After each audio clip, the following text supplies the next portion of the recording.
Hey guys, and welcome to another episode of CarX Turf Racing 2 with BrogAutohaus. Today we are going to talk about the Patron GT.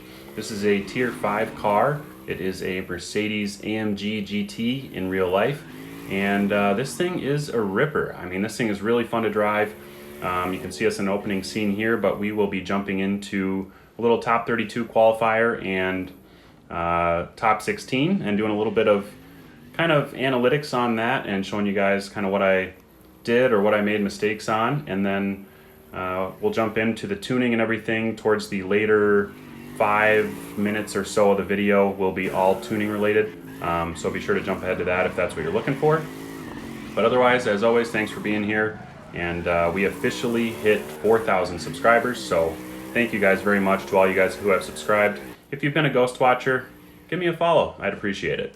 So we'll jump into the qualifying here. We were on Kami Road, which is not a course I run very often, and here's my best qualifying run that I had for this particular top 32. I think this is one of the harder tandem maps for competition in top 32. It's really tight and kind of slow. So for something like a Tier 5 car with semi-slick tires, it seems like an interesting track to have these competitions at. Here's the top 16 run of me chasing down the guy that I was following here.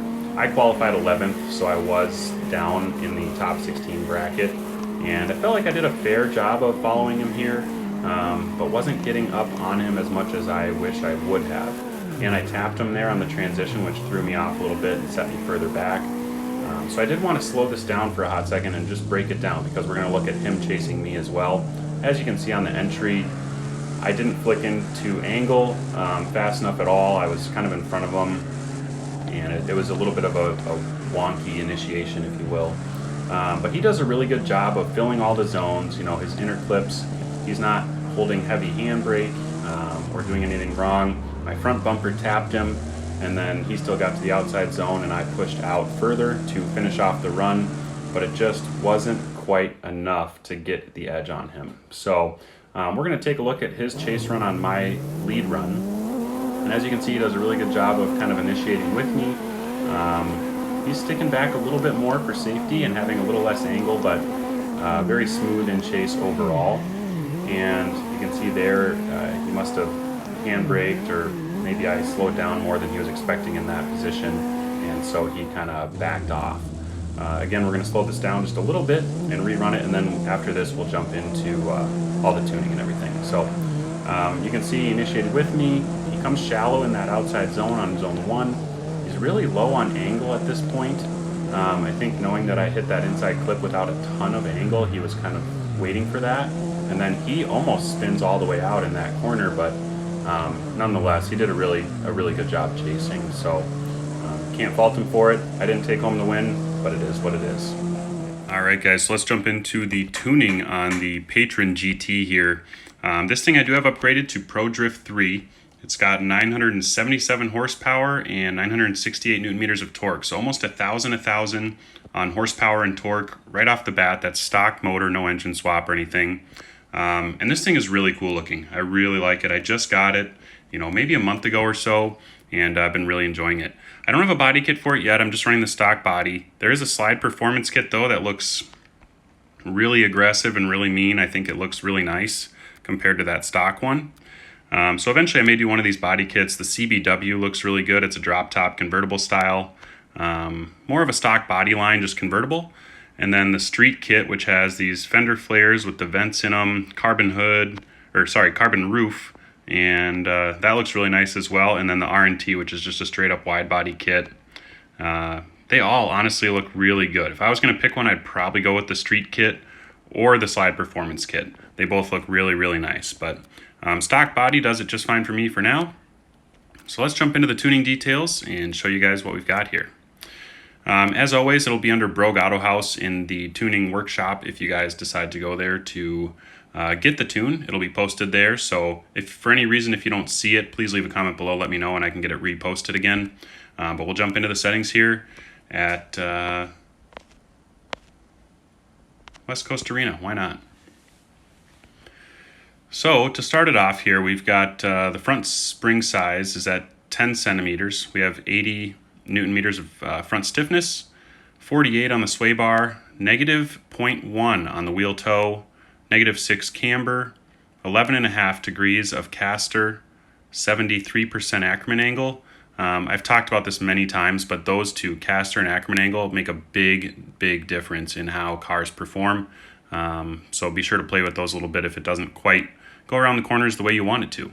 Slow bump, fast bump, they're all pretty high.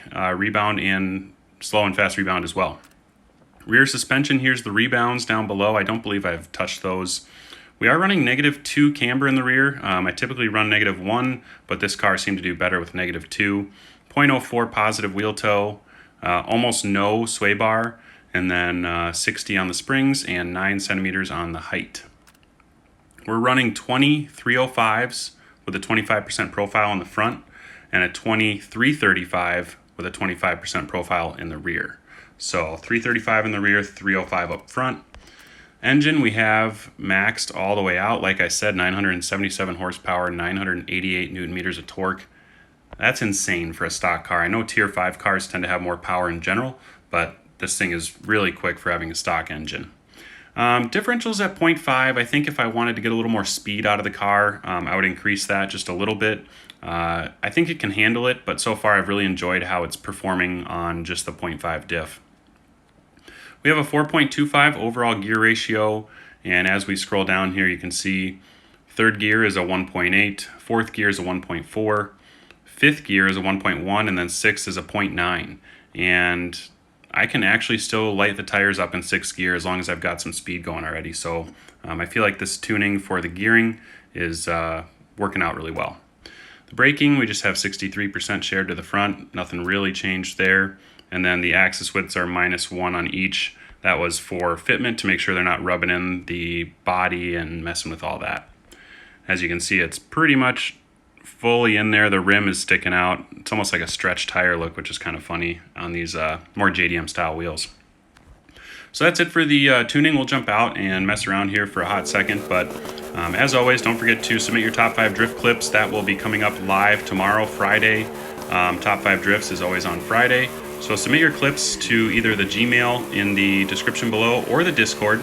Both work, and also they don't have to be CarX clips. If you've been playing, Forza Horizon 5 or any of these other games that are drifting games, you can certainly submit entries for those as well. So, whatever you guys want to do, but appreciate all the entries and kind of not criticizing, but going through all the clips and seeing what people tend to like the most. So don't forget to like and subscribe. We just hit 4,000 subscribers, so I really appreciate that, guys.